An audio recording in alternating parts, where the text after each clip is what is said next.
একাকিত্ব এবং একটি অপ্রত্যাশিত মোড়। এক গরিব একাকী বাবা বরফ ঠান্ডা আর বৃষ্টি ভেজা রাতে একটি পেট্রোল পাম্পে তার গাড়ি থামালেন, কারণ তিনি একজন গর্ভবতী মেয়ের চাপা কান্নার আওয়াজ শুনতে পেলেন। তিনি কেবল ভাবলেন যে তিনি সেই অপরিচিত মানুষটিকে একবার সাহায্য করবেন এবং তারপর নিজের পথে চলে যাবেন। কিন্তু তিনি এটি বিন্দুমাত্র জানতে পারেননি যে মেয়েটি কোনো সাধারণ মানুষ ছিল না। সেই দুর্বল দেখতে চেহারার পিছনে একটি এমন পরিচয় লুকিয়েছিল যা জানলে যে কেউ হতবাক হয়ে যাবে। একজন শক্তিশালী কোটিপতি মহিলা, যিনি পুরো পৃথিবী থেকে তার পরিচয় গোপন রাখছিলেন। এবং সেই মুহূর্ত থেকেই সেই গরিব বাবার জীবন একটি এমন মোড়ে এসে দাঁড়ালো যার তিনি কখনো কল্পনাও করেননি। বৃষ্টি জোরালোভাবে হচ্ছিল, যেন কোনো পুরনো টিনের ছাদে বিষাদের সুর বাজাচ্ছিল। এটি ছিল কলকাতা শহরের কাছে কল্যাণীতে ডিসেম্বর মাসের একটি ঠান্ডা রাত, যখন রাস্তাঘাট জনশূন্য হয়ে যাচ্ছিল এবং গাড়ির ইঞ্জিনের শব্দ বৃষ্টির ফোঁটার আওয়াজে মিশে যাচ্ছিল। একটি পুরনো রূপালী রঙের ছোট ট্রাক হাইওয়ের ধারে একটি পেট্রোল পাম্পে এসে থামল। গাড়ির হেডলাইট রাস্তায় তৈরি হওয়া জলের গর্তের ওপর পড়ছিল, যার ফলে রাস্তায় ধোঁয়াটে স্মৃতির টুকরোগুলির মতো ছায়া নাচছিল। অপূর্ব, একজন রোগা রোদে পোড়া মানুষ যার চোখগুলো গভীর, পাম্প নাম্বার 2-এ গাড়ি থামালেন। তিনি ইঞ্জিন বন্ধ করলেন, চুপচাপ গাড়ি থেকে নামলেন এবং ঠান্ডা বাতাসে তেলের পরিচিত গন্ধ ছড়িয়ে গেল। গাড়ির ভেতরে তার ছোট ছেলে শোভন প্যাসেঞ্জার সিটে গভীর ঘুমে মগ্ন ছিল। তার মাথা একটি ব্যাগের ওপর রাখা ছিল এবং সে একটি মোটা জ্যাকেটে মোড়া ছিল। অপূর্ব তার জ্যাকেটের কলার ওপরে তুললেন, তার চোখের পাতায় জমে থাকা বৃষ্টির ফোঁটা ঝেড়ে ফেললেন এবং টাকা দেওয়ার জন্য তার পকেট থেকে কার্ড বের করলেন। তিনি আজ সারাদিন খুব কষ্টের মধ্যে দিয়ে কাটিয়েছিলেন। জিনিসপত্র পৌঁছানোর 3টি ট্রিপ সম্পন্ন করেছিলেন, কিন্তু এত টাকা আয় করেছিলেন যে ট্যাঙ্কি ভরাতে পারেন এবং বাড়ি যাওয়ার সময় শোভনের জন্য একটি গরম ডিম টোস্ট কিনে নিতে পারেন। তিনি যখন পাম্পের নজেল নিয়ে ব্যস্ত ছিলেন, তখনই হঠাৎ তার চোখ পেমেন্ট কাউন্টারের ছাদের কোণে লুকিয়ে থাকা একটি ছায়ার উপর পড়ল। হলুদ আবছা আলোতে সেটি ছিল একটি ছোট্ট মেয়ে, যে বৃষ্টিতে ভেজা একটি হুডি পরেছিল। তার লম্বা চুল তার মুখে ছড়িয়েছিল এবং সে তার হাত দিয়ে তার পেট ধরে রেখেছিল। সে দেওয়ালের সাথে এমনভাবে সেটে বসেছিল যেন পৃথিবী থেকে উধাও হয়ে যেতে চায়। অপূর্ব ভ্রু কোঁচকালেন। এত রাতে এই ঝড়ো বৃষ্টিতে সেখানে কে বসে থাকতে পারে? মেয়েটি মাথা নিচু করে কাঁপছিল। তার ধীর ফিসফিসানি বৃষ্টির আওয়াজে মিশে যাচ্ছিল, যেন তার কান্না লুকানোর অভ্যাস ছিল। শুনুন! অপূর্ব তাকে ডাকলেন। তার কণ্ঠস্বর ভারী এবং রুক্ষ ছিল, কিন্তু কঠোর ছিল না। কোনো উত্তর এলো না। তিনি এক মুহূর্তের জন্য দ্বিধা করলেন, তারপর ধীরে ধীরে তার দিকে এগিয়ে গেলেন, কিছুটা দূরত্ব বজায় রেখে। আপনি কি ঠিক আছেন? খুব জোরে বৃষ্টি হচ্ছে, এভাবে বসে থাকলে অসুস্থ হয়ে যাবেন। মেয়েটি চমকে উপরে তাকালো। তার চোখে ভয় ছিল। অপূর্ব দেখলেন যে তার মুখ কেঁদে ফুলে গেছে, বৃষ্টির ফোঁটায় ভেজা ছিল এবং এর চেয়েও স্পষ্টভাবে ভেজা কাপড়ের নিচে তার পেট সামান্য ফোলা ছিল। সে গর্ভবতী ছিল। আপনি আপনি কাছে আসবেন না, সে কাঁপানো গলায় বলল।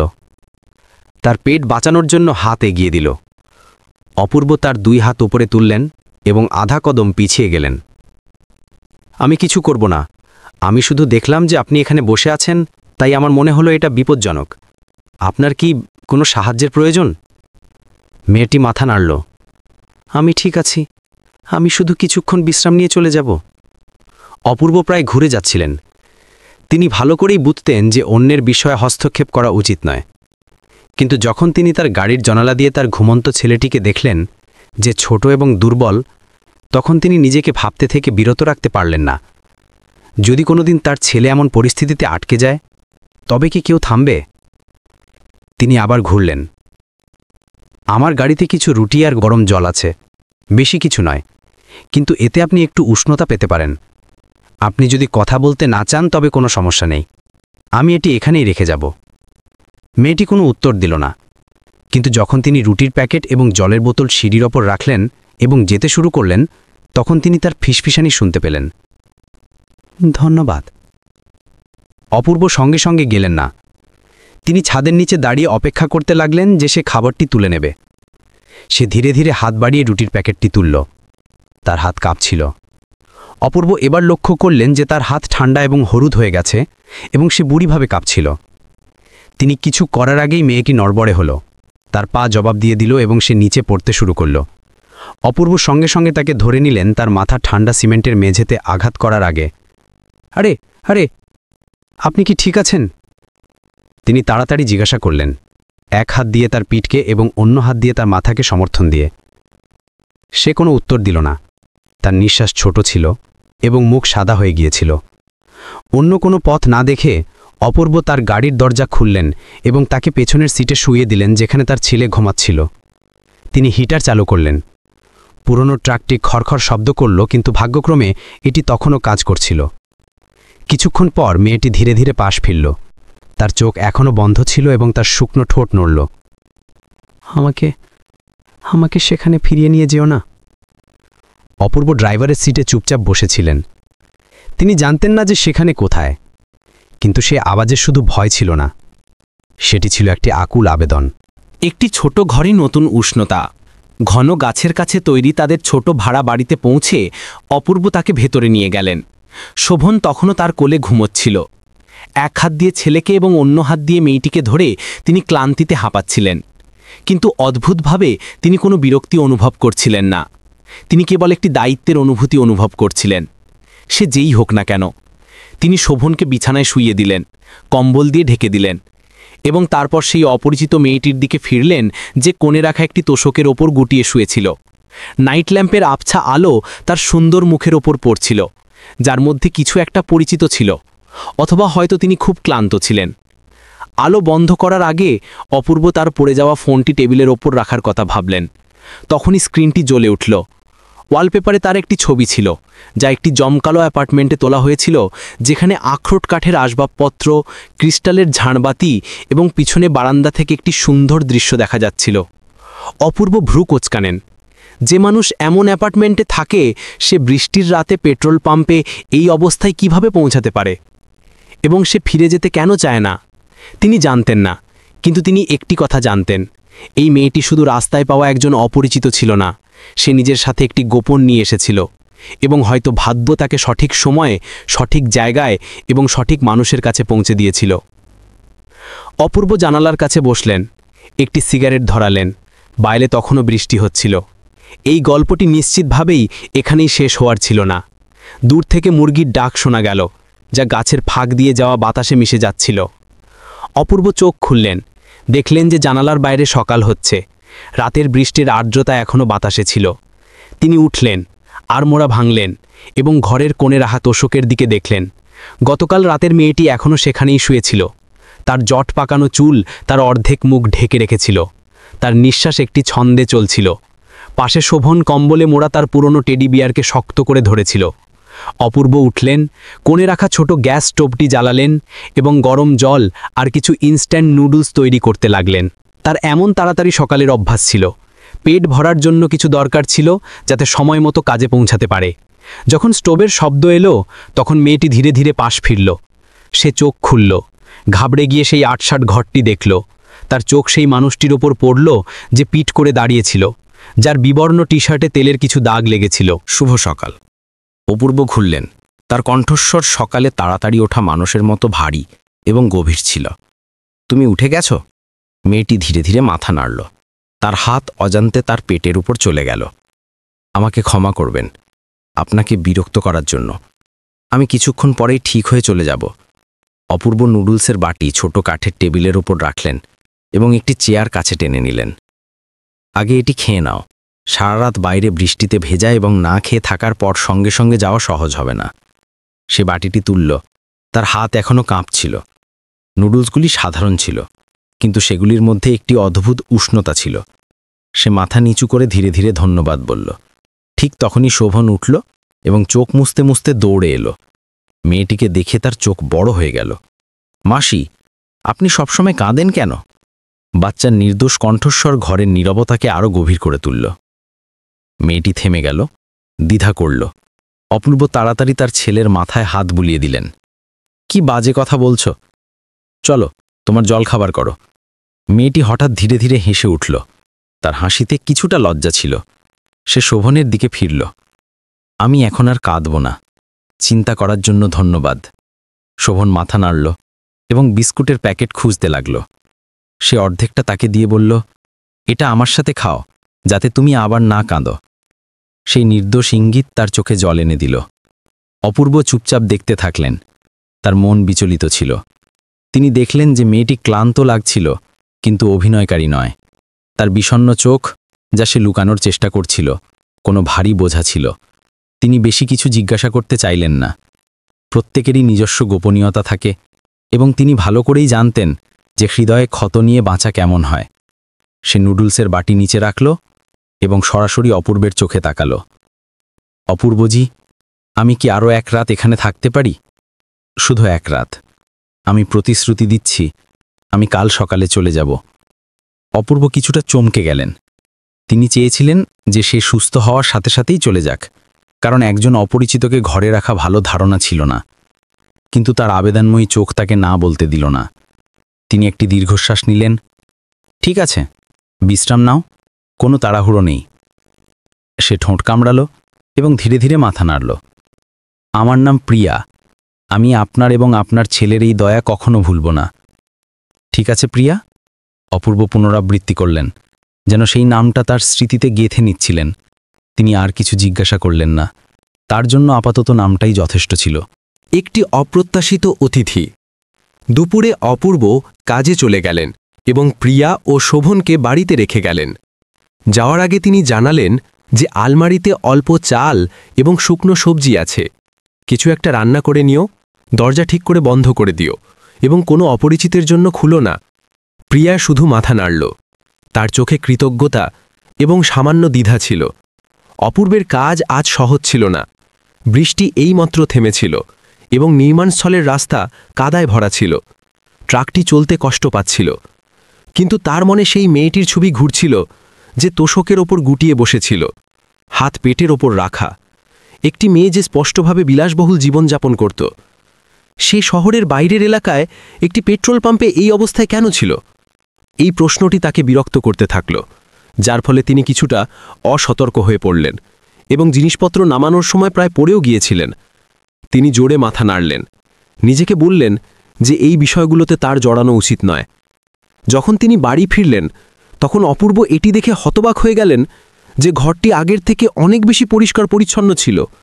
তাদের দুই বাবা ছেলের পুরনো কাপড়গুলো যত্ন সহকারে ভাঁজ করা ছিল, মেঝে পরিষ্কার ছিল এবং রান্নাঘর থেকে গরম ভাতের গন্ধ আসছিল। প্রিয়া রান্নাঘরের টেবিল পরিষ্কার করছিল এবং শোভন পাশে বসে উৎসাহের সাথে বলছিল, বাবা, প্রিয়া মাসি খুব ভালো রান্না করেছে, ডাল আর সবজিও আছে। অপূর্ব চমকে গেলেন। তার পুরনো ছোট ভাড়া বাড়িতে অনেকদিন পর একটি আসল পরিবারের গন্ধ ছিল। তিনি ধীরে ধীরে গলা পরিষ্কার করলেন, তোমাকে এইসব করার দরকার ছিল না। প্রিয়া একটি ক্লান্ত হাসি নিয়ে হাসলেন। আমি করতে চেয়েছিলাম, আপনার এবং আপনার ছেলের দয়ার প্রতিদান দিতে, যারা আমাকে থাকার জায়গা দিয়েছেন। রাতের খাবারের পরিবেশ ছিল সাধারণ, কিন্তু অপূর্বের হৃদয়ে একটি অদ্ভুত অস্থিরতা ছিল। তিনি তার সামনে বসা দুইজনকে দেখছিলেন, উষ্ণতা এবং অস্থিরতার এক মিশ্র অনুভূতি। একজন গর্ভবতী মহিলা, যিনি বৃষ্টির রাতে হারিয়ে গিয়েছিলেন, হঠাৎ তার জীবনে এসে গিয়েছিল। সবকিছু খুব অপ্রত্যাশিত ছিল। সেই রাতে যখন শোভন ঘুমিয়ে গেল, অপূর্ব বারান্দায় বসে সিগারেট খাচ্ছিলেন। রাত আবার ঘনিয়ে এসেছিল। ভিজে মাটির গন্ধ এবং পোকামাকড়ের আওয়াজ ছিল। প্রিয়া একটি পাতলা শাল গায়ে দিয়ে বাইরে এলেন। তিনি আকাশের দিকে তাকালেন। তার কণ্ঠস্বর ধীর ছিল। অপূর্বজি, আপনি কি কখনো এমন অনুভব করেছেন যে আপনাকে এমন একটি কোণে ঠেলে দেওয়া হয়েছে যেখানে নিঃশ্বাস নেওয়ারও জায়গা নেই? অপূর্ব থেমে গেলেন। অন্ধকারে সিগারেটের লালচে আভা জ্বলছিল। তিনি ৩ বছর আগে তার স্ত্রীর মৃত্যুর কথা ভাবলেন, সেই অন্তহীন দিনগুলির কথা, যখন তিনি তার ছেলেকে বড় করার জন্য দিন রাত কাজ করেছিলেন। তিনি ধীরে ধীরে মাথা নাড়লেন। হ্যাঁ, কিন্তু তারপর আমার অভ্যাস হয়ে গেল, কারণ আমার কাছে শোভন আছে। যদি আমি হেরে যাই, তবে সে সব কিছু হারিয়ে দেবে। প্রিয়া অনেকক্ষণ চুপ থাকলেন। তারপর তিনি একটি নিঃশ্বাস ছাড়লেন। তার চোখ মেঘের পিছন থেকে উকি দেওয়া চাঁদের আলোয় ঝলমল করছিল। আমি চাই না যে আমার পেটে বেগে ওঠা বাচ্চা কোনো সাহায্য ছাড়াই পৃথিবীতে আসুক। আমি ফিরে যেতে পারি না, কিন্তু কোথায় যাব সেটাও জানি না। কেবল ক্লান্ত এবং ভীত অনুভব করি। অপূর্ব তাকে মনোযোগ দিয়ে দেখলেন। সেই মুহূর্তে তিনি অনুভব করলেন যে সে শুধু একজন হতভাগা অপরিচিত ছিল না, সে একজন মাও ছিল। এমন একজন মা যিনি তার ছোট প্রাণের জন্য একটি নিরাপদ আশ্রয় খুঁজে বের করার চেষ্টা করছিলেন। তিনি তার কণ্ঠস্বর ধীর করলেন এবং দৃঢ়তার সাথে বললেন, এখানেই থাকো, যদিও কয়েকদিনের জন্য হলেও, যতক্ষণ না তুমি প্রস্তুত হও। কেউ তোমাকে যেতে বাধ্য করবে না। প্রিয়া তার দিকে তাকালেন। তার ঠোঁট কাঁপছিল। তারপর তিনি ধীরে ধীরে বললেন, ধন্যবাদ, আমি এটা কখনো ভুলব না। অপূর্ব ঘুরে গেলেন, আর কিছু বললেন না। তার হৃদয়ে কিছু আলোড়ন হল। অনেক দিন ধরে তিনি একাকিত্ব এবং একটি শূন্যতার অভ্যস্ত হয়ে গিয়েছিলেন, যা পূরণ করা যেত না। কিন্তু এখন একটি অপরিচিত মেয়ে অনন্য রহস্যের সাথে তার জীবনে এসে গিয়েছিল। তিনি জানতেন যে জীবন বদলাতে চলেছে। সেই রাতে সেই ছোট ঘরে বাইরে বাতাস তখনও বইছিল, কিন্তু বহু বছর পর প্রথমবারের মতো অপূর্ব অনুভব করলেন যে তিনি একা নন। তিনি এবং তার ছেলে এই জীবনের লড়াইয়ে একা ছিল না। আরও একটি ছায়া, নাজুক কিন্তু দৃঢ়, অজান্তি দরজা নক করেছিল, এবং তিনি তার হৃদয় খুলে দিয়েছিলেন। সামান্য হলেও, এটি না জেনে যে ভবিষ্যৎ কোথায় নিয়ে যাবে, কিন্তু অন্তত সেই রাত আগের মতো ঠান্ডা ছিল না। গোপন কথা এবং একটি নতুন ছন্দ। দক্ষিণের তীব্র দুপুরের রোদ পাতলা টিনের ছাদে পড়ছিল, যার ফলে অপূর্বের ছোট ভাড়াঘরটি যেন হাঁড়ির মতো গরম হয়ে উঠছিল। কাছের গাছ থেকে ঝিঝি পোকার ক্রমাগত আওয়াজ আসছিল। সেই গুমোট পরিবেশে হঠাৎ একটি ঠান্ডা বাতাসের ঝলক এলো। শোভনের হাসির আওয়াজ সেই ঘরে প্রতিধ্বনিত হল, যা দীর্ঘদিন ধরে নিঃশব্দ ছিল। প্রিয়া মেঝেতে বসেছিলেন। তার চুল উঁচুতে বাঁধা ছিল, যার ফলে তার সুন্দর মুখ দেখা যাচ্ছিল। তার সামনে শোভন একটি পুরনো কমিক বই ধরে বসেছিল। ছেলেটি প্রতিটি শব্দ জোরে জোরে পড়ছিল, কিন্তু যেখানেই সে আটকে যেত, সে ওপরে তাকাত এবং তার জন্য পড়ার অপেক্ষা করত। প্রিয়ার কণ্ঠস্বর ছিল মধুর এবং স্পষ্ট। শব্দগুলোর উচ্চারণ ছিল একেবারে সঠিক, যা এখানকার মানুষের গ্রাম্য উচ্চারণের থেকে একেবারে আলাদা ছিল। শোভন আনন্দে শুনছিল এবং তোতলামো করে নকল করছিল। সেই উষ্ণ পরিবেশ সেই ৮-৬০ ঘরটিকে যেন বড় করে তুলেছিল, যা আলোয় ভরে গিয়েছিল। সন্ধ্যায় প্রিয়া রান্নাঘরের কোণে ব্যস্ত ছিলেন। তিনি মনোযোগ দিয়ে বাসনপত্র ধুলেন, চাল ধুলেন এবং তারপর ছোট গ্যাস স্টোভের ওপর ভাতের হাঁড়ি রাখলেন। অপূর্ব কাজ থেকে ফিরলেন, দরজা খুললেন এবং ভেতরে এসেই চমকে গেলেন। বহু বছর পর তিনি কোনো মহিলাকেই ছোট রান্নাঘরে কাজ করতে দেখলেন। তিনি কয়েক সেকেন্ডের জন্য চুপচাপ দাঁড়িয়ে রইলেন। ফুটন্ত নতুন চালের গন্ধ শুকনো সবজির গন্ধের সাথে মিশে তাকে সেই পারিবারিক ভোজের কথা মনে করিয়ে দিচ্ছিল, যখন তার স্ত্রী বেঁচে ছিলেন। আপনি চলে এসেছেন? প্রিয়া ঘুরলেন। তার কপালে ঘামের ফোঁটা ছিল। এটি একটি সাধারণ বাক্য ছিল, কিন্তু এটি অপূর্বকে আটকে দিল, কারণ অনেক দিন ধরে তিনি বাড়িতে কাউকে এভাবে তার সাথে কথা বলতে শোনেননি। তিনি তাড়াতাড়ি তার ব্যাগটি নিচে রাখলেন। হ্যাঁ, তুমি রান্না করছো?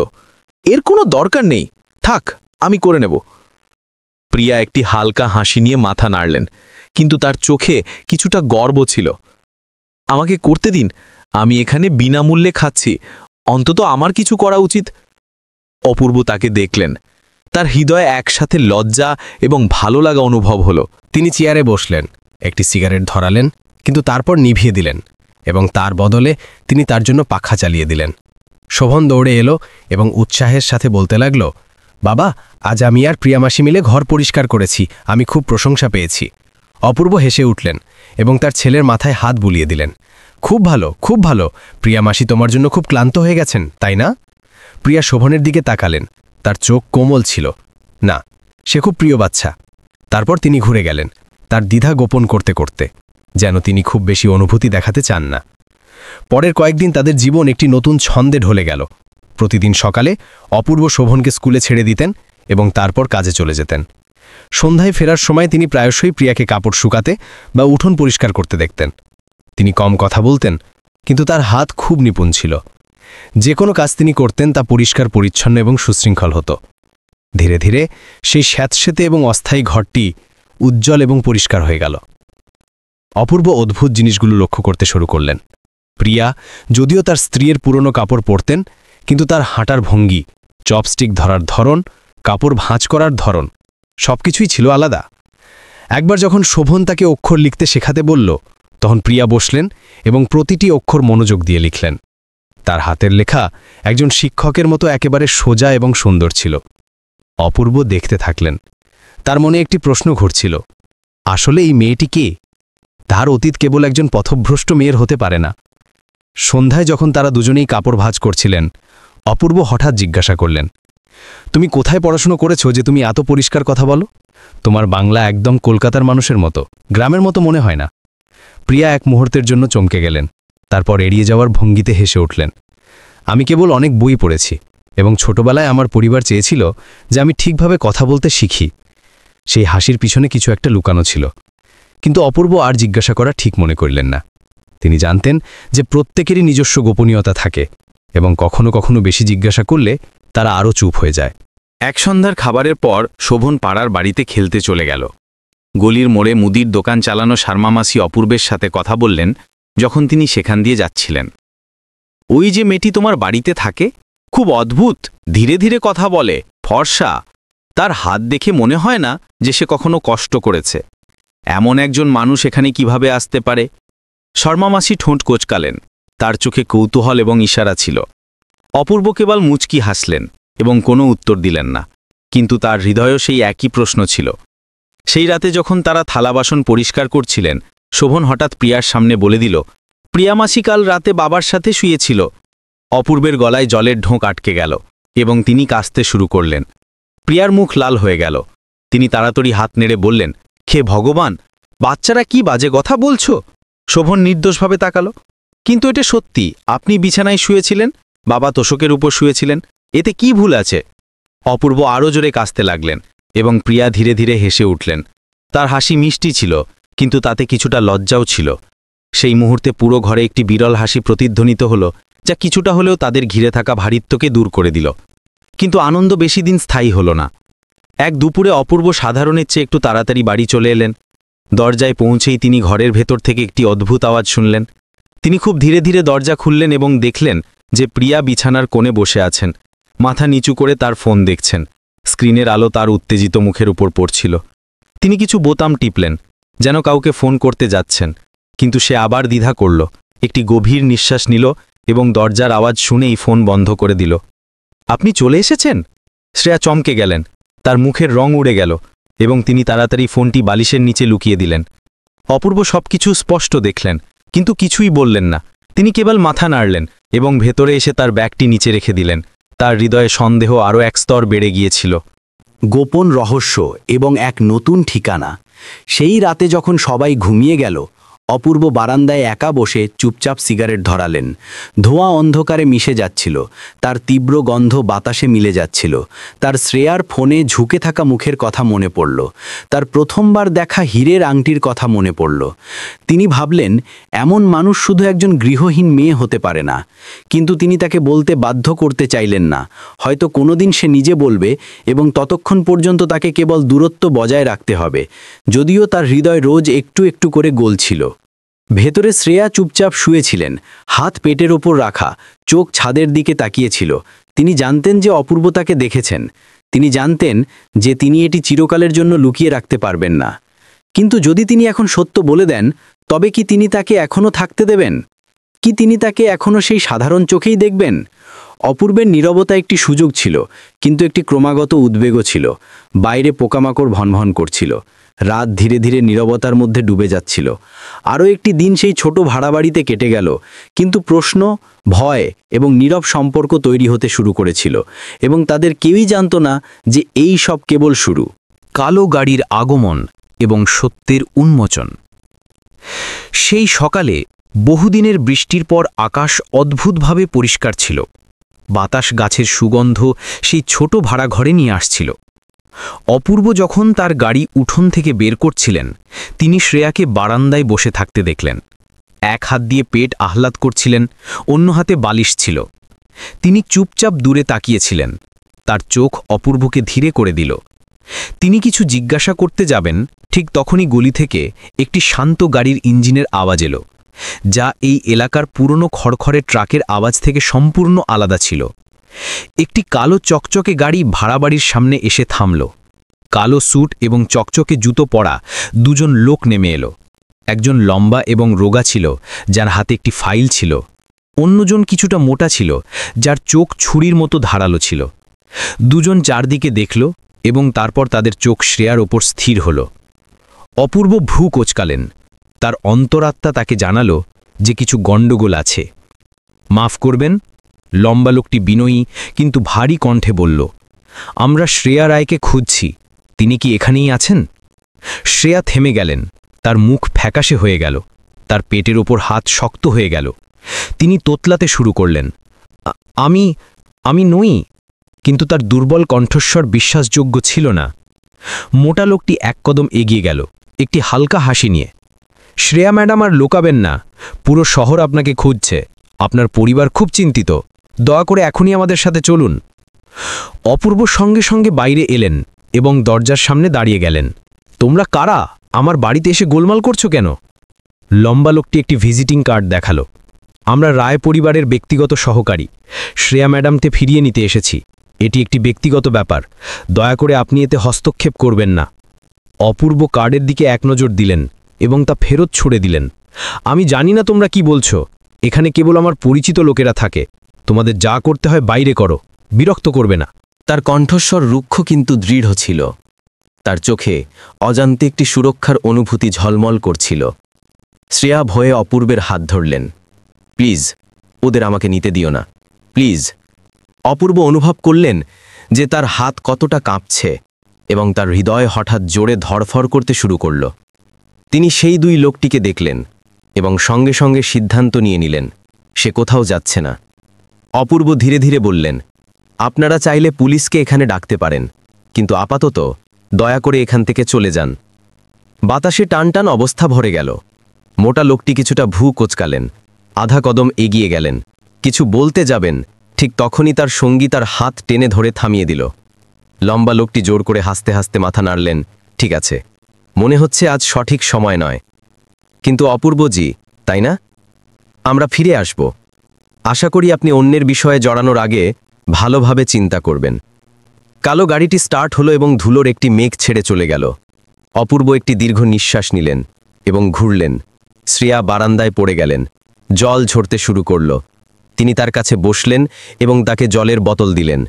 শেষ পর্যন্ত এই সব কি, আমাকে বলো।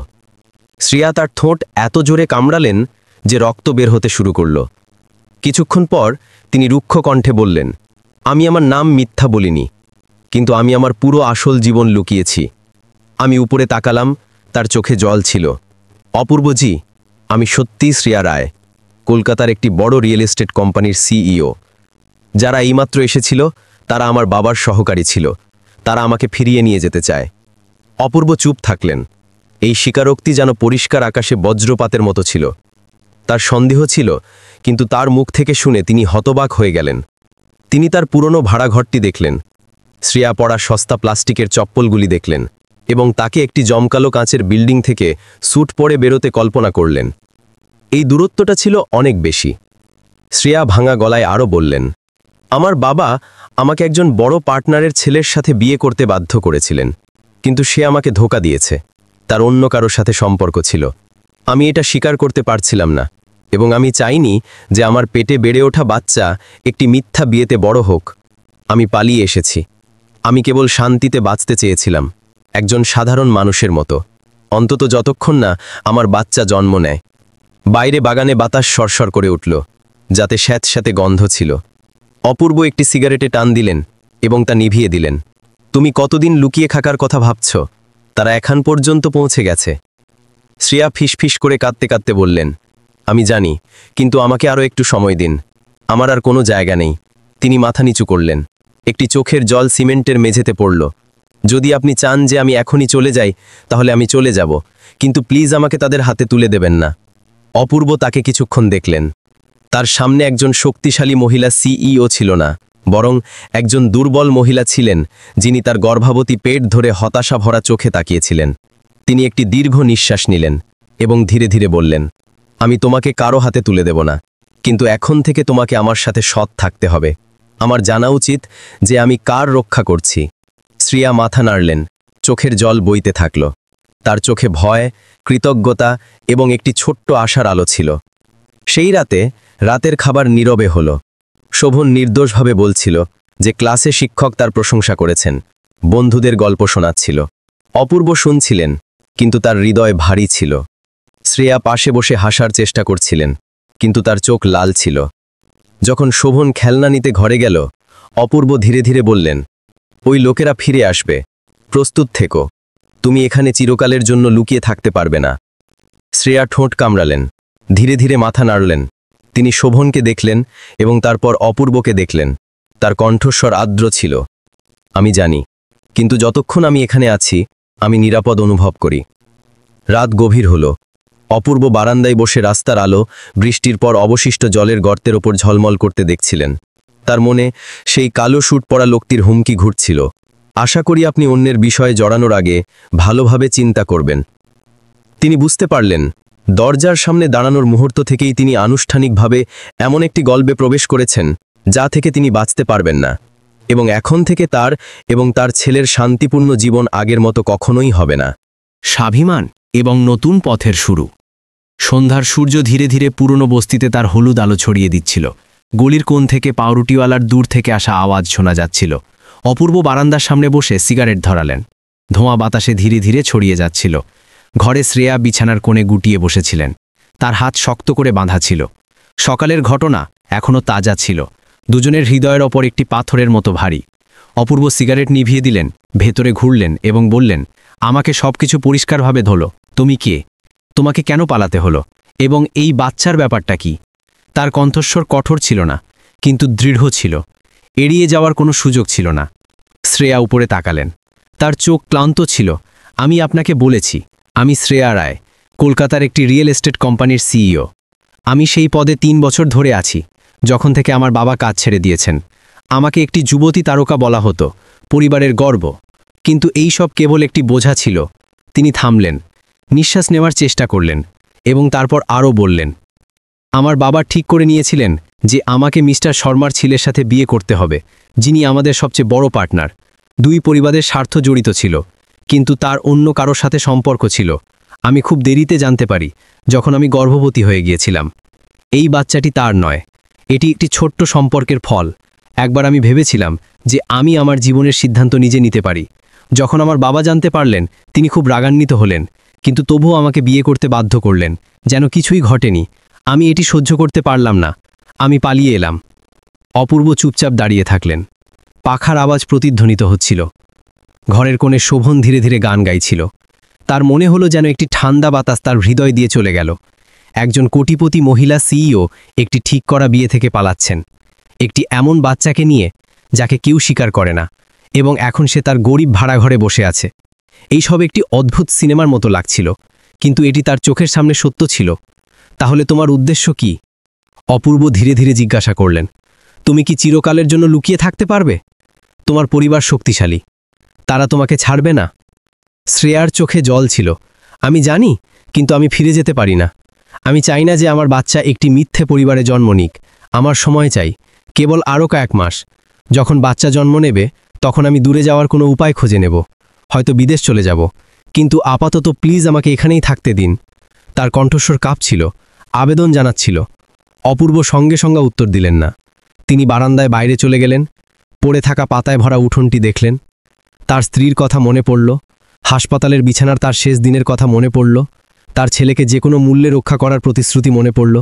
এখন তিনি আরও একজন মহিলাকে দেখছিলেন, যিনি তার অজাত শিশু নিয়ে একটি আশ্রয়ের সন্ধানে ছিলেন। তিনি কোনো সাধু ছিলেন না, কিন্তু করুণা তাকে না বলতে কষ্টকর করে তুলল। ঠিক আছে, তুমি থাকতে পারো, তিনি অবশেষে বললেন, কিন্তু তোমাকে সৎ থাকতে হবে। আমি কোনো বিপদে জড়াতে চাই না, যদি তুমি আর কিছু লোকাও। শ্রেয়া মাথা নাড়লেন, চোখের জল বইতে থাকল।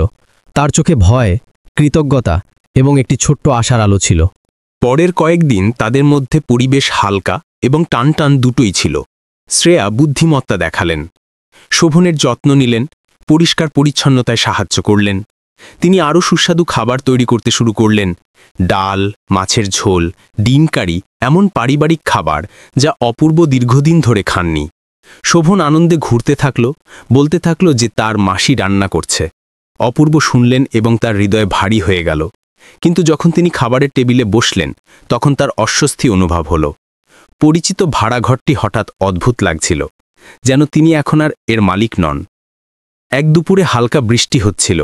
অপূর্ব কাজ থেকে ফিরলেন এবং দেখলেন যে উঠোনে একজন মিস্ত্রি টিনের ছাদ পরিবর্তন করছে। তিনি চমকে গেলেন। আপনাকে এখানে মেরামত করতে কে বলল? মিস্ত্রি ঘাম মুছতে মুছতে বললেন, ঘরের ভেতরের ম্যাডাম আমাদের এটা করতে বললেন। তিনি বললেন যে টপকানো ছাদ বাচ্চার জন্য বিপজ্জনক, টাকা আগেই দিয়ে দেওয়া হয়েছে। অপূর্ব ভেতরে গেলেন, দেখলেন যে শ্রেয়া কাপড় ভাঁজ করছেন। তিনি তার কণ্ঠস্বর নিয়ন্ত্রণ করার চেষ্টা করলেন, কিন্তু তবুও কঠোরতা সহকারে বললেন, তুমি কি করছো? নিজের ইচ্ছামতো কাউকে ঘর মেরামত করার জন্য ডেকে আনলে এবং টাকাও দিয়ে দিলে। তুমি কি ভাবছো যে আমি এই ছাদের যত্ন নিতে পারি না? শ্রেয়া ঘাবড়ে গিয়ে ওপরে তাকালেন। আমি দেখলাম যে বৃষ্টিতে ছাদ টপকাচ্ছে এবং আমার ভয় হচ্ছিল যে এটি আপনার এবং বাচ্চার স্বাস্থ্যের ওপর প্রভাব ফেলবে। আমার আর কোনো উদ্দেশ্য ছিল না। অপূর্ব ফ্যাকাশে হাসলেন। টাকা কোথা থেকে এলো? তুমি কি চাও যে আমি আমার ছেলে তোমার টাকায়? তোমার করুণা দরকার নেই। ঘর নিঃশব্দ হয়ে গেল। বৃষ্টির ফোঁটার আওয়াজ পরিবেশকে আরও ভারী করে তুলল। শ্রেয়া ঠোঁট কামড়ালেন, তার চোখে জল ছিল। আমি করুণা করছিলাম না, আমি শুধু ধন্যবাদ জানাতে চেয়েছিলাম। যদি আপনি না থাকতেন তবে আমি হয়তো সেই রাতে পেট্রোল পাম্পে পড়ে যেতাম। আমি আপনার বাঁচার ধরনকে প্রশংসা করি, সাধারণ কিন্তু দৃঢ়। আমি শুধু একটি ছোট্ট অংশ হতে চেয়েছিলাম। আমাকে নিয়ে ভুল ভাববেন না। অপূর্ব ঘুরে গেলেন, তার হৃদয় আটসাট হয়ে গেল। তিনি তার ওপর চিৎকার করতে চাননি, কিন্তু অপমানের অনুভূতি তাকে তার শব্দের ওপর নিয়ন্ত্রণ হারাতে বাধ্য করল। তার নিজের যত্ন নেওয়ার অভ্যাস ছিল। তিনি চাননি যে কেউ তাকে অসহায় ভাবুক, বিশেষ করে এমন একজন মহিলা যিনি উচ্চতায় বাঁচতেন এবং হঠাৎ তার বাড়িতে এসে সবকিছু বদলে দিচ্ছিলেন। তার এটি স্বীকার করার জন্য সময় দরকার ছিল। সেই রাতে অপূর্ব পিঠ করে শুয়ে থাকলেন এবং ক্রমাগত সিগারেট খেতে থাকলেন। এদিকে শ্রেয়া তোষকের ওপর বসেছিলেন, চোখ ছাদের দিকে তাকিয়েছিল। চাপা দুঃখ তাকে ফিসফিস করে কাঁদতে বাধ্য করল। তিনি বুঝতে পারলেন যে অপূর্ব স্বাভিমানী। তিনি ভয় পাচ্ছেন যে তাকে দুর্বল ভাবা হবে, কিন্তু তিনি এটাও স্পষ্টভাবে দেখলেন যে তার রাগের মধ্যেও একটি নীরব উদ্বেগ ছিল। তিনি তাকে সঙ্গে সঙ্গে বের করে দিতে পারতেন, কিন্তু তিনি তা করলেন না। তিনি তাকে বকা দিলেন, কিন্তু তবুও তাকে থাকতে দিলেন। এই বিষয়টি তার হৃদয়কে গরম করে দিল, যদিও তার চোখের জল এখনও বালিশকে ভিজিয়ে দিচ্ছিল। পরের দিন সকালে যখন অপূর্ব কাজে যাওয়ার প্রস্তুতি নিচ্ছিলেন, শ্রেয়া ধীরে ধীরে বাইরে এলেন এবং তাকে একটি মধ্যাহ্ন ভোজনের বাক্স দিলেন। গতকালকের জন্য আমাকে মাপ করে দেবেন। এটি আমি আপনার জন্য রান্না করেছি। এই জন্য নয় যে আপনি কৃতজ্ঞ হন, বরং এই জন্য যাতে আপনাকে বাইরে ধুলোয় খেতে না হয়। আমি শুধু একজন বন্ধুর মতো যত্ন নিতে চাই। তার কণ্ঠস্বর ধীর কিন্তু দৃঢ় ছিল। অপূর্ব মধ্যাহ্ন ভোজনের বাক্সটি দ্বিধা নিয়ে দেখলেন এবং অবশেষে তিনি কিছু না বলে এটি নিলেন। কিন্তু যখন তিনি তার গাড়ির দিকে এগিয়ে গেলেন তখন তিনি ঘুরলেন। তার চোখ নরম হয়ে গেল। আমি বেশি রাগ করেছিলাম, তুমি কিছু মনে করো না। শ্রেয়া ধীরে ধীরে হাসলেন। বহুদিন পর তার চোখ ঝলমল করে উঠল। সেই হাসিতে কৃতজ্ঞতা থেকে বেশি কিছু ছিল, একটি আশার আলো। সেই মুহূর্তের পর অপূর্বর হঠাৎ অনুভব হল যে শ্রেয়ার আসার ফলে শুধু বিপদ আসেনি, এটি সেই অনুভূতিগুলিকেও আবার জাগিয়ে তুলেছিল যা তিনি দাফন মনে করেছিলেন। কিন্তু তিনি জানতেন যে এসব কেবল শুরু, সামনে নিশ্চিতভাবেই আরও ঝড় আসতে চলেছে। রিপোর্টার এবং নতুন আশ্রয়। সেই দুপুরে আকাশ পরিষ্কার ছিল, কিন্তু হঠাৎ কালো মেঘ ছেয়ে গেল। অপূর্ব তার খারাপ ট্রাকের কাছে ঝুঁকেছিলেন যখন তার ফোন জোরে বেজে উঠল। এটি ছিল গলির মোড়ের মুদির দোকানদার বসু মাসি। তার আওয়াজে চিন্তা ছিল। অপূর্ব বেটা, কিছু অপরিচিত লোক পাড়ায় খোঁজ খবর করছে। একটি চকচকে গাড়ি, বলছে শ্রেয়া নামের একটি মেয়েকে খুঁজছে। তারা বলছে যে তারা বড় খবরের কাগজের রিপোর্টার। এর কি তোমার বাড়ির সাথে কোনো সম্পর্ক আছে? এই কথা শুনে অপূর্ব চমকে গেলেন। তিনি সরঞ্জাম নিচে রাখলেন, তার বন্ধুকে কাজ দেখতে বললেন এবং তার পুরনো মোটরসাইকেলে বাড়ির দিকে ছুটলেন। কাদামাখা রাস্তায় চাকা পিছলিয়ে যাচ্ছিল, কিন্তু তিনি কেবল অ্যাক্সিলারেটর ঘোরাতে থাকলেন। তার মনে শ্রেয়ার উত্তেজিত মুখটি ঘুরছিল যখন সেই দুই কালো স্যুট পরা লোক এসেছিল, এবং তারপর তিনি শোভনকে উঠোনে খেলতে কল্পনা করলেন। ভয় একটি ছুরির মতো তার বুকে ছিল। যখন তিনি গলির মোড়ে পৌঁছলেন, তখন তিনি স্পষ্ট দেখলেন যে কালো গাড়িটি গেটের কাছে দাঁড়িয়ে আছে। ভালো পোশাক পরা তিনজন লোক কিছু প্রতিবেশী মহিলার সাথে কথা বলছিল। তারা বিনম্রভাবে হাসছিল এবং কিছু লিখছিল। বসুমাসি অপূর্বকে দেখেই দৌড়ে এসে ফিসফিস করে বললেন, তারা বলছে যে একজন বিখ্যাত নিখোঁজ মেয়ে এখানে কোথাও আছে। আমি কিছুই বলতে সাহস পাইনি, কিন্তু সাবধান থেকো। অপূর্ব একটি গভীর নিঃশ্বাস নিলেন, নিজেকে শান্ত করলেন এবং উঠোনে চলে গেলেন। শ্রেয়া ঘরে বসেছিলেন। তার মুখ ফ্যাকাশে হয়ে গিয়েছিল। তিনি শোভনকে শক্ত করে তার কোলে ধরে রেখেছিলেন। দরজা সামান্য খোলা ছিল, ফাটল দিয়ে তিনি সবকিছু শুনেছিলেন। অপূর্ব ভেতরে ঢুকে দরজা জোরে বন্ধ করে দিলেন। ওরা বাইরে আছে, প্রস্তুত হও। তার কণ্ঠস্বর তাড়াতাড়ি ছিল। শ্রেয়া কাঁপছিলেন। কোথায় যাব? আমাকে আর কোথায় যেতে হবে? অপূর্ব পরিচিত ঘরটি দেখলেন এবং তারপর পুরনো কাঠের আলমারিটি। তিনি সিদ্ধান্ত নিলেন, পিছন দিক থেকে গাছের রাস্তা দিয়ে, সেখানে তুমি কিছুক্ষণ নিরাপদ থাকবে, আমি বাইরে সামলাচ্ছি। শ্রেয়া পেট ধরে উঠে দাঁড়ানোর চেষ্টা করলেন। তার মুখ ফ্যাকাশে ছিল। শোভন চিন্তা করে তার হাত ধরেছিল। শ্রেয়া মাসি, ভয় পেও না, বাবা এখানে আছে। বাচ্চার নির্দোষ কথাগুলো একটি সুইয়ের মতো অপূর্বের হৃদয়ে বিঁধে গেল। তিনি মাথা নাড়লেন, পিছনের দরজা খুললেন যাতে তারা দুজন প্রথমে যেতে পারে। দরজা বন্ধ হওয়ার সাথে সাথে সামনের দরজায় টুকটুক শব্দ হলো। মাফ করবেন, ভেতরে কেউ আছেন কি? আমরা রিপোর্টার, কিছু তথ্য চাই। অপূর্ব বাইরে এলেন। তার মুখ শান্ত ছিল, কিন্তু ভেতর থেকে তিনি খুব উত্তেজিত ছিলেন। তিনি দরজা সামান্য খুললেন, নিজেকে সামনে রেখে। এখানে শ্রেয়া নামে কেউ নেই, আমি শুধু আমার ছেলের সাথে থাকি। আপনারা ভুল জায়গায় এসেছেন। একজন রিপোর্টার তার ফোনে একটা ছবি দেখালো, জোর দিয়ে জিজ্ঞাসা করল, আপনি কি সত্যি নিশ্চিত যে আপনি এই ব্যক্তিকে কখনো দেখেননি? তিনি একজন বিখ্যাত ব্যবসায়ী, যিনি 1 মাসেরও বেশি সময় ধরে নিখোঁজ। অপূর্ব এক নজর দিলেন। এটি সত্যিই শ্রেয়ার ছবি ছিল। একটি জমকালো শুটে, একটি উজ্জ্বল কিন্তু অপরিচিত হাসিসহ। তিনি কঠোরতার সঙ্গে বললেন, কখনো দেখিনি, আমাকে কোনো বিখ্যাত ব্যক্তির সাথে কোনো সম্পর্ক নেই। এবার দয়া করে আপনারা যান, আমাকে কাজে যেতে হবে। রিপোর্টার দলটি একে অপরের দিকে সন্দেহের চোখে তাকালো। একজন পিছনে সরে গিয়ে কিছু ফিসফিস করল এবং তারপর মাথা নাড়ল। যাওয়ার আগে তারা বস্তির চারদিকে কিছু ছবি নিতে ভুলল না। অপূর্ব সেই আঘাতমূলক দৃষ্টি অনুভব করলেন। তার মেরুদণ্ডে একটা ঠান্ডা স্রোত বয়ে গেল। যখন গাড়িটি চলে গেল, তখন তিনি দরজার জোরে বন্ধ করলেন এবং গাছের মধ্যে একটি নিঃশ্বাস নিলেন। শ্রেয়া শোভনকে কোলে নিয়ে মাটিতে বসেছিলেন। জল ঝরছিল। যখন অপূর্ব তাকে খুঁজতে এলেন, তিনি কেঁদে উঠলেন, আমার ভুল, আমার এখানে থাকা উচিত হয়নি। আমি আপনাকে আর শোভনকে বিপদে ফেলে দিয়েছি। অপূর্ব ঝুঁকে তার কাঁধ ধরলেন। আমার কথা শোনো, তুমি এখানে আছো, তাই তুমি এই ঘরের অংশ। কারও অধিকার নেই তোমাকে তোমার ইচ্ছার বিরুদ্ধে নিয়ে যাবার। আমি সামলে নেব। তার কথাগুলো দৃঢ় ছিল, কিন্তু তার চোখে অস্থিরতা ছিল। তিনি জানতেন যে তারা সহজে হাল ছাড়বে না। সেই সন্ধ্যায় মুষলধারে বৃষ্টি হল।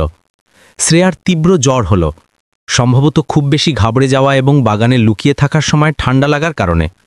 অপূর্ব ঘাবড়ে গেলেন। তিনি গরম জল ফোটালেন, তার কপাল থেকে ঘাম মুছতে একটি তোয়ালে নিলেন। শোভন পাশে বসেছিল, তার চোখে জল ছিল। বাবা, শ্রেয়া মাসিও কি মায়ের মতো মরে যাবে? এই প্রশ্নটি অপূর্বকে বাকরুদ্ধ করে দিল। তিনি তার ছেলের কাঁধ রক্ত করে ধরলেন। না, শ্রেয়া মাসি ঠিক হয়ে যাবেন, বাবা প্রতিশ্রুতি দিচ্ছে। শ্রেয়া চোখ খুললেন এবং এটি শুনলেন। তার হৃদয় আঁটসাঁট হয়ে গেল। তিনি জানতেন না যে একটি বাচ্চা এত বড় হারানোর ভয় নিয়ে বাঁচছে। রাত গভীর হল। বৃষ্টি থামল না। অপূর্ব সারা রাত তার পাশে বসে থাকলেন, তোয়ালে পরিবর্তন করতে থাকলেন এবং তার ঘুমের ওপর নজর ডাকলেন। অচেতনতায় সে তার হাত শক্ত করে ধরে ফেলল। আমাকে ছেড়ে যেও না, আমার খুব ভয় লাগছে। অপূর্ব চুপচাপ তার হাতে থাকতে দিলেন। তার চোখ বাইরে সাদা বৃষ্টির চাদরের ওপর স্থির ছিল। তিনি জানতেন যে ঝড় কেবল বাইরেই নয়, তাদের জীবনেও উত্তাল ছিল। পরের দিন সকালে যখন শ্রেয়া জাগলেন, তখন তিনি দেখলেন যে অপূর্ব এবং শোভন বিছানার কিনারে ঘুমিয়ে আছেন। তার হাত এখনও তার হাতে শক্ত করে বাঁধা ছিল। সেই মুহূর্তে তিনি স্পষ্টভাবে অনুভব করলেন যে সব বিপদের মধ্যেও এখনও একটি শান্তিপূর্ণ জায়গা ছিল যেখানে অপূর্ব এবং তার ছেলে ছিলেন। কিন্তু তিনি এটাও বুঝতে পারলেন যে এই নাজুক শান্তি দীর্ঘদিন থাকবে না। মায়ের আগমন এবং রায় পরিবারের হুমকি। আর এক বড় ঝড় নিশ্চিতভাবে সামনে অপেক্ষা করছিল। কয়েকদিনের জ্বরের পর শ্রেয়া ধীরে ধীরে সুস্থ হয়ে উঠলেন। কিন্তু যেই তার মনে হল যে সবকিছু শান্ত হয়ে গেছে, তার পরিবারের আসল ঝড় এসে পৌঁছাল। এক সকালে যখন অপূর্ব বারান্দায় একটি গ্রাহকের গাড়ি ঠিক করছিলেন, একটি জমকালো গাড়ি হঠাৎ বারান্দা বাড়ির সামনে এসে থামল। গাড়ি থেকে বেশ বয়স্ক এক মহিলা নামলেন। সোজা দাঁড়িয়ে, গভীর রঙের রেশমের শাড়ি পরা। তার চোখ ধারালো এবং ঠান্ডা ছিল। শ্রেয়া তাকে দেখেই হতবাক হয়ে গেলেন।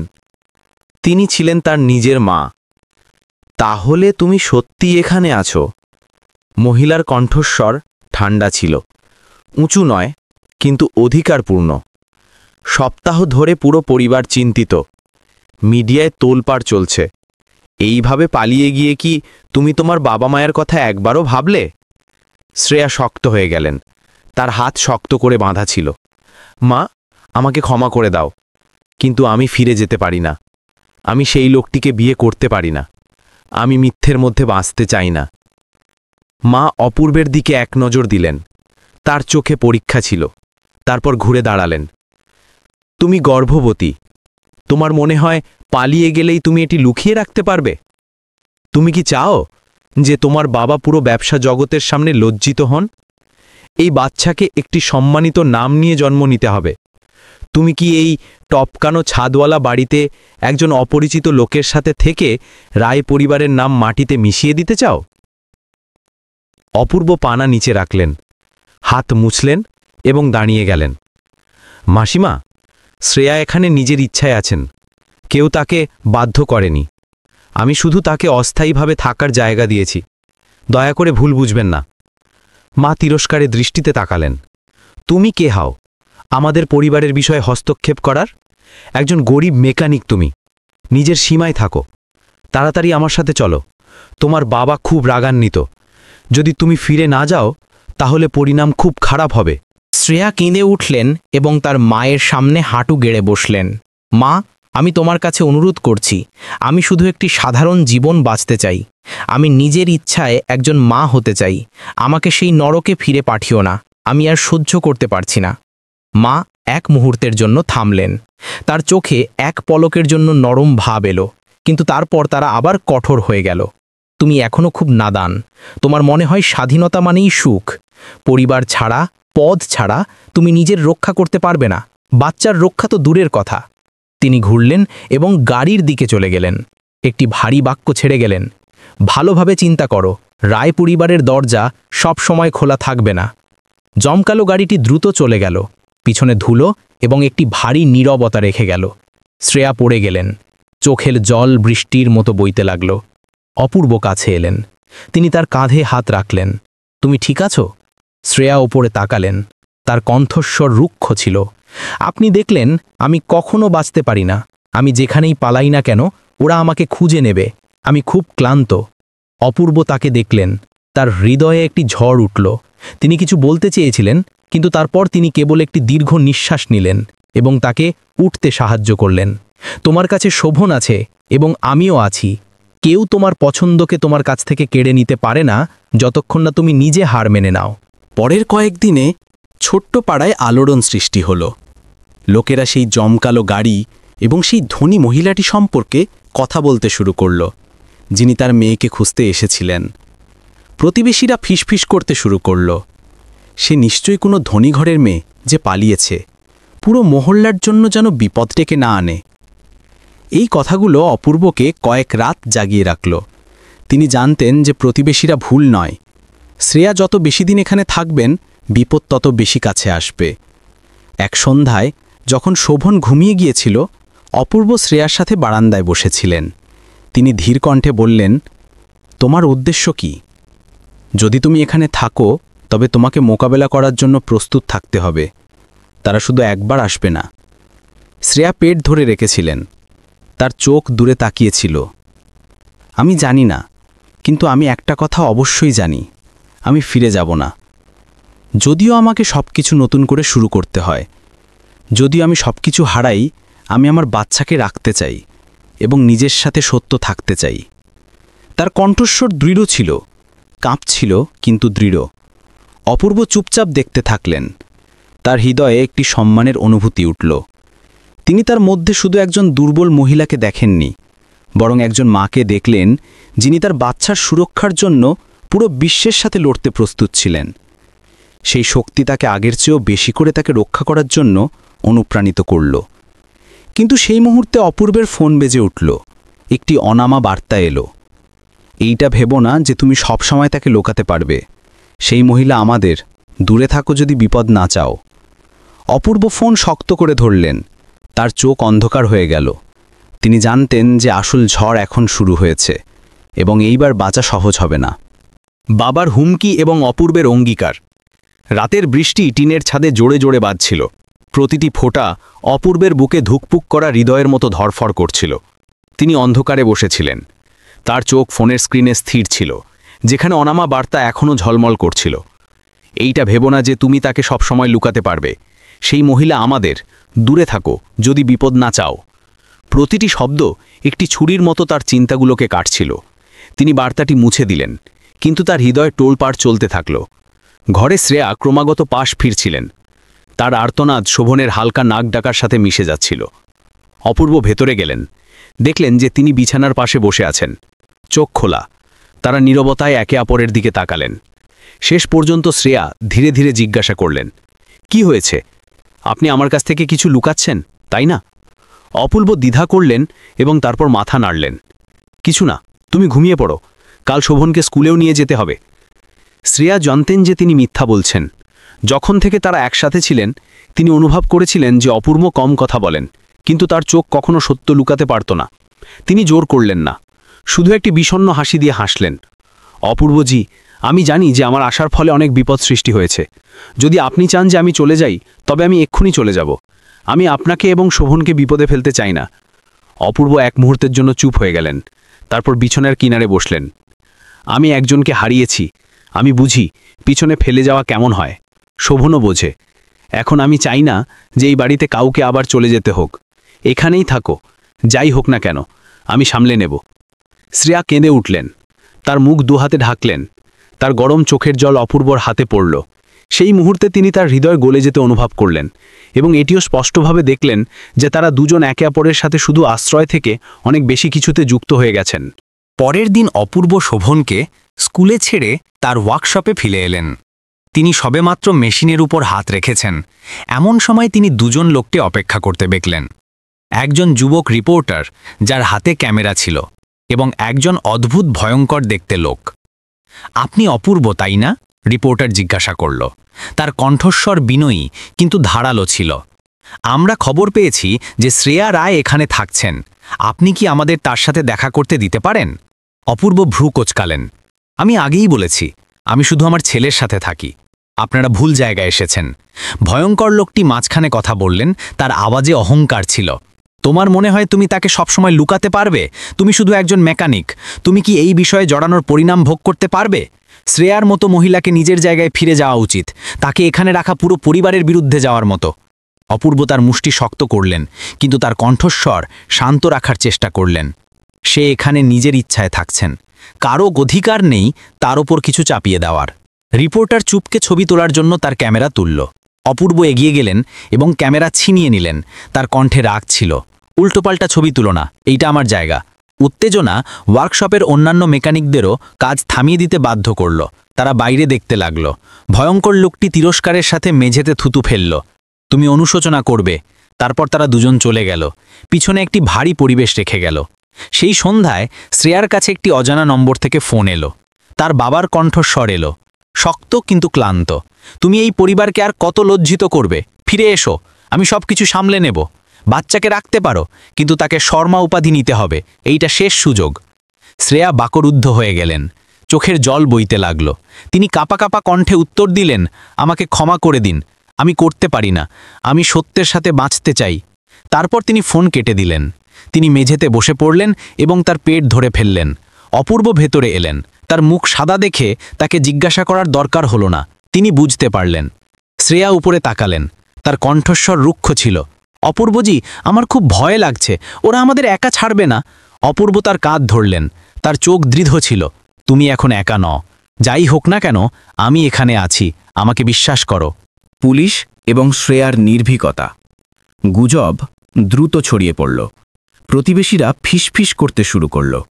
কেউ কেউ চিন্তা দেখালো, অন্যরা কটাক্ষ করল। শোভন স্কুলে গেল তো তার বন্ধুরাও তাকে টিটকিরি দিতে শুরু করল। তোমার মাসি একজন বিখ্যাত পলাতক। সে কাঁদতে কাঁদতে বাড়ি ফিরল এবং শ্রেয়াকে জড়িয়ে ধরল। আমি চাই না যে শ্রেয়া মাসি কোথাও যাক। শোভনের মুখ থেকে শ্রেয়া মা শুনে শ্রেয়া কেঁদে উঠলেন। অপূর্ব এটা দেখলেন এবং তার হৃদয় দুঃখিত হল। তিনি জানতেন যে যদিও এটি আনুষ্ঠানিক নয়, কিন্তু তাদের মধ্যেকার সম্পর্কটি এমন একটি সূত্র হয়ে গিয়েছিল যা ছেঁড়া যায় না। সেই রাতে পাড়ায় হঠাৎ দুজন পুলিশ এলেন। তারা অপূর্বের বাড়ির দরজায় টুকটুক করলেন এবং গম্ভীর কণ্ঠে বললেন, একটি অভিযোগ আছে যে আপনি কাউকে জোর করে এখানে রেখেছেন। আমাদের শ্রেয়া ম্যাডামের সাথে দেখা করতে হবে। শ্রেয়া ঘাবড়ে গেলেন, কিন্তু অপূর্ব শান্ত থাকলেন। সে সম্পূর্ণভাবে নিজের ইচ্ছায় আছেন। যদি আপনাদের প্রয়োজন হয় তবে তাকে নিজেই বলতে দিন। শ্রেয়া বাইরে এলেন, যদিও কাঁপছিলেন, কিন্তু তার কণ্ঠস্বর পরিষ্কার ছিল। আমি এখানে নিজের ইচ্ছায় আছি, কেউ আমাকে বন্দি করেনি, আমি এখানেই থাকতে চাই। পুলিশেরা একে অপরের দিকে তাকালো, কিছু লিখল এবং তারপর মাথা নাড়ল। আমরা শুধু প্রক্রিয়া অনুসরণ করছিলাম, যদি আর কোনো সমস্যা হয় তবে আমরা ফিরে আসব। তারা চলে গেল, পুরো ঘরটিকে নীরবতার মধ্যে ফেলে গেল। শ্রেয়া পড়ে গেলেন, তার মুখ ঢেকে ফিসফিস করে কাঁদতে লাগলেন। অপূর্ব তাকে আলিঙ্গন করলেন, তার কণ্ঠস্বর গভীর এবং দৃঢ় ছিল। দেখলে, সবকিছু পরিষ্কার হয়ে যাবে। তোমাকে এখন এটা সবকিছু সহ্য করতে হবে না। বাইরে ঝড় হলেও এই ঘরের ভেতরে এটা সবসময় তোমার ঘর থাকবে। বাইরে বৃষ্টি তখনও মুষলধারে হচ্ছিল, কিন্তু সেই আলিঙ্গনে শ্রেয়া কয়েক মাসের অস্থিরতার পর প্রথমবারের মতো তার হৃদয়ে একটি সত্যিকারের শান্তি অনুভব করলেন। তিনি জানতেন যে ঝড় এখনও শেষ হয়নি, কিন্তু অন্তত এখন তার হাত ধরে হাঁটার জন্য কেউ ছিল। জীবনের মূল্য এবং ইস্তফাপত্র। গ্রীষ্মের প্রথম রোদ ছোট জানালা দিয়ে তির্যকভাবে এসে শ্রেয়ার কেঁদে ফোলা মুখে পড়ছিল। একটি দীর্ঘ রাত কেটে গিয়েছিল, তার হৃদয়ে যেন ঘষা খেয়ে গিয়েছিল। তিনি থাকা এবং ফিরে যাওয়ার মাঝখানের সীমায় পৌঁছে গিয়েছিলেন। বাবা, পরিবার, সমাজ এবং প্রতিবেশীদের কৌতূহলী চোখের চাপ তাকে শ্বাসরোধ অনুভব করাচ্ছিল। কিন্তু যখন তিনি দেখলেন যে শোভন এখনও তার পাশে শান্তিতে ঘুমোচ্ছে, তার হাত শক্ত করে তার শাড়ির আঁচল ধরে আছে, তখন শ্রেয়ার হৃদয় আবার গলে গেল। তার পেটে বেড়ে ওঠা বাচ্চাটি ধীরে ধীরে নড়াচড়া করল। তাকে মনে করিয়ে দিল যে কোনো সিদ্ধান্তই হোক না কেন, তিনি শুধু নিজের কথা ভাবতে পারেন না।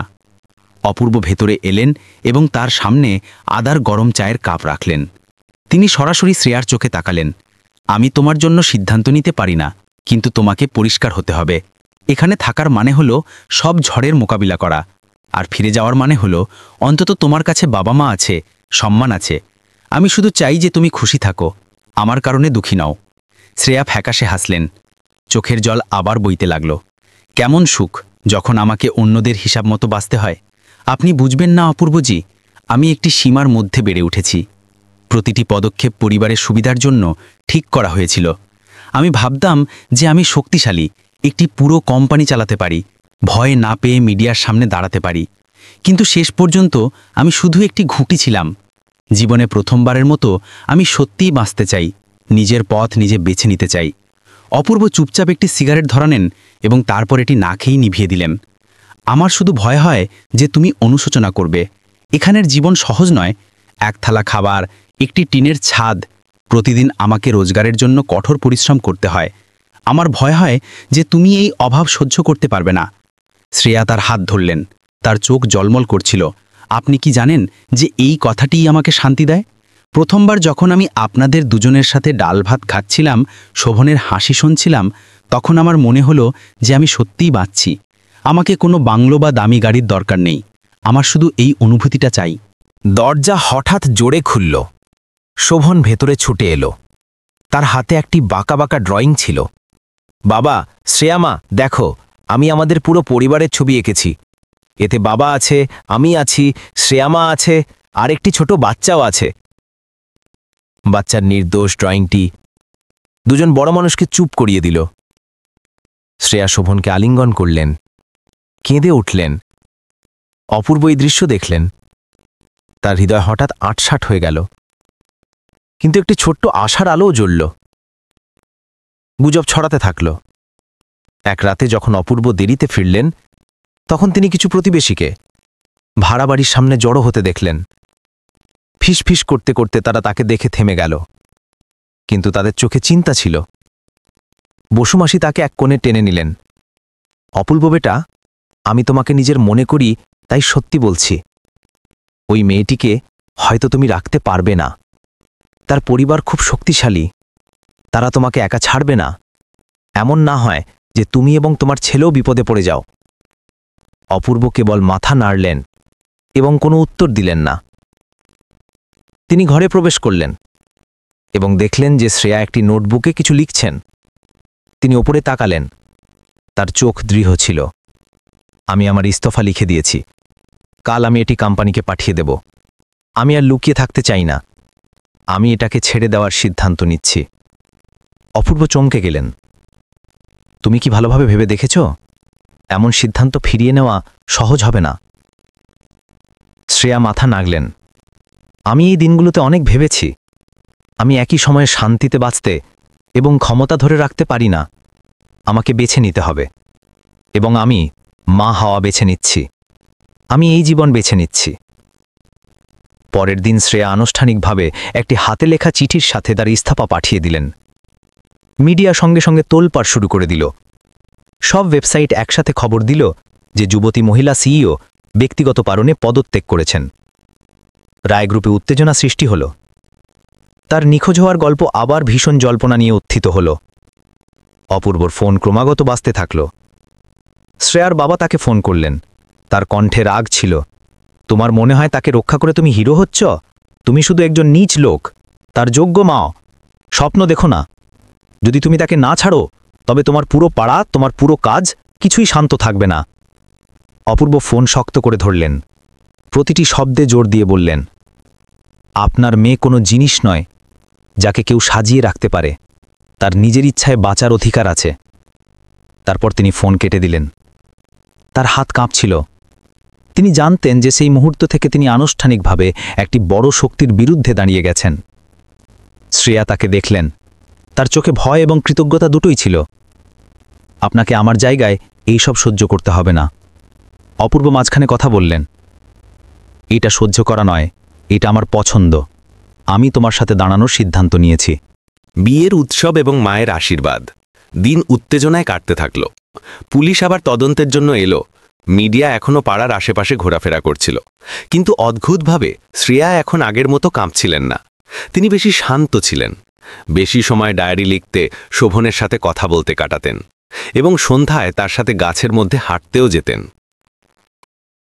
এক রাতে তিনি অপূর্বের সামনে বসলেন। তার কণ্ঠস্বর গভীর এবং দৃঢ় ছিল। যদি কোনোদিন আমাকে যেতে হয়, তবে কি আপনি আমাকে একটি প্রতিশ্রুতি দেবেন?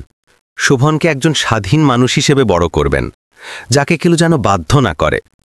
আমাকে শুধু এটি জানতে হবে যে অন্তত কোথাও একটি বাচ্চা সত্যিকারের ভালোবাসা নিয়ে বড় হচ্ছে। অপূর্ব তাকে দেখলেন। তার হৃদয় দুঃখিত হল।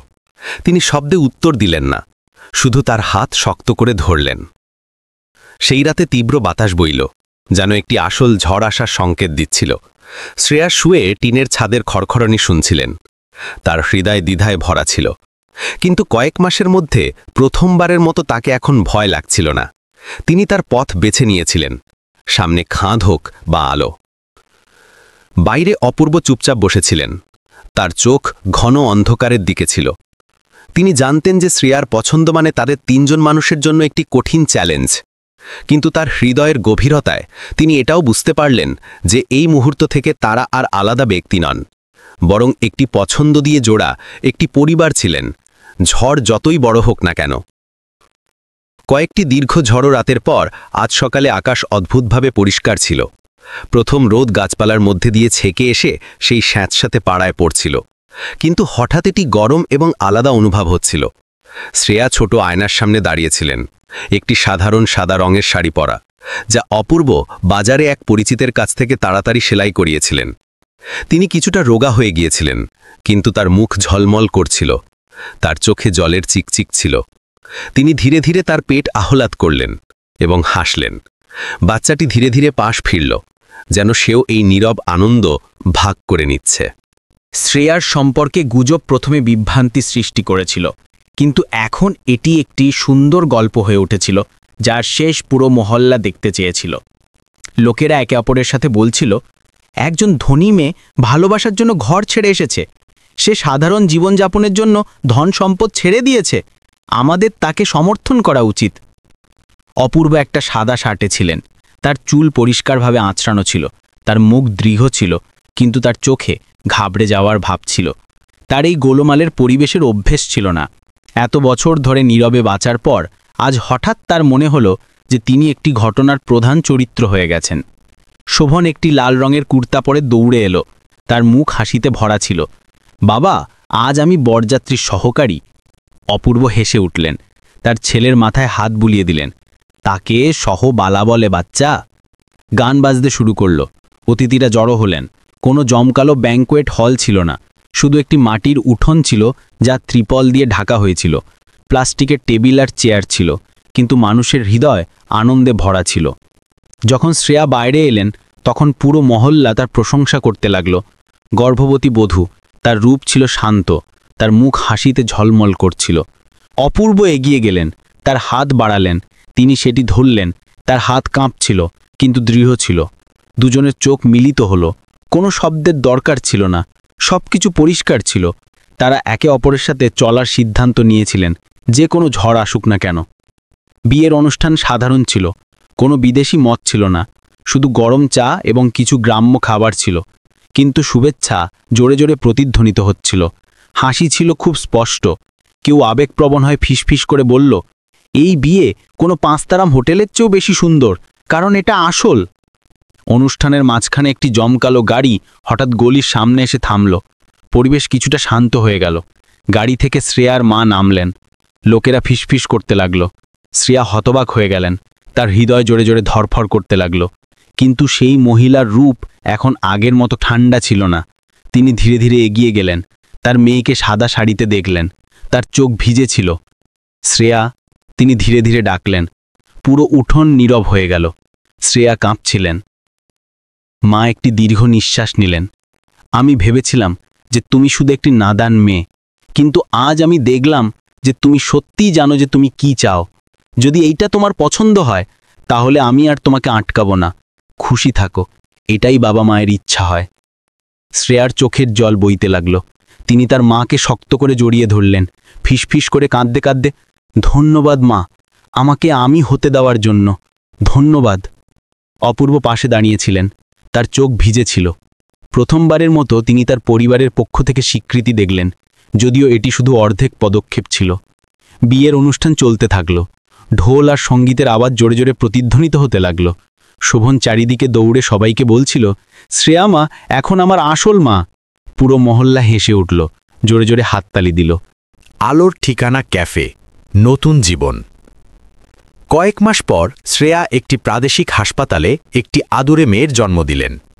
অপূর্ব বাচ্চাকে তার কোলে নিলেন, তার হৃদয় বর্ণনাতীত অনুভূতিতে ভরে গেল। শোভন পাশে দাঁড়িয়েছিল, তার চোখ ঝলমাল করছিল।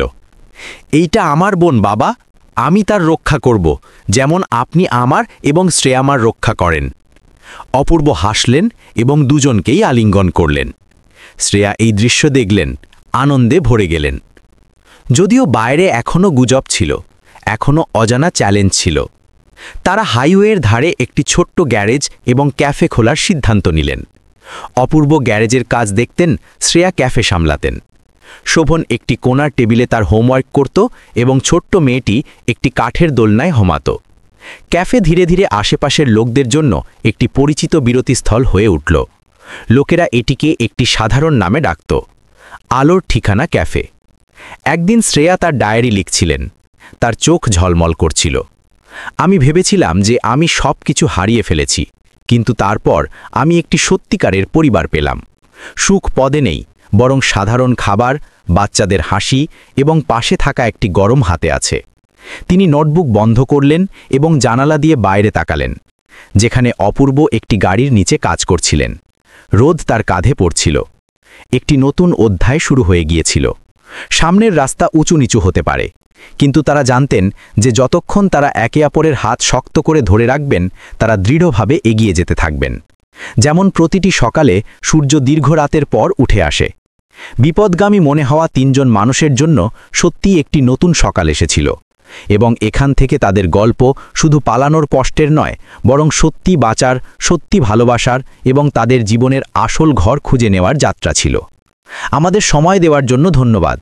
আমাদের জানান যে আপনি এই গল্পটি কোথা থেকে শুনছেন এবং নিচে একটি মন্তব্য ছাড়ুন। আপনার প্রতিটি লাইক, শেয়ার এবং পরামর্শ আমাদের ভবিষ্যতে ভিডিও আপলোড করার এবং উন্নত করার জন্য উৎসাহিত করে। পরের ভিডিওতে আবার দেখা হবে। মন্তব্যে অবশ্যই জানান যে আপনি আমাদের কোথা থেকে দেখছেন এবং আপনার এই গল্পটি কেমন লাগলো। আমরা প্রার্থনা করি যে আপনারা সবাই সর্বদা নিরাপদ এবং শান্তিতে থাকুন। যদি আপনার কাছেও এমন কোনো আকর্ষণীয় গল্প থাকে, তবে সেটা আমাদের সবার সাথে অবশ্যই শেয়ার করুন।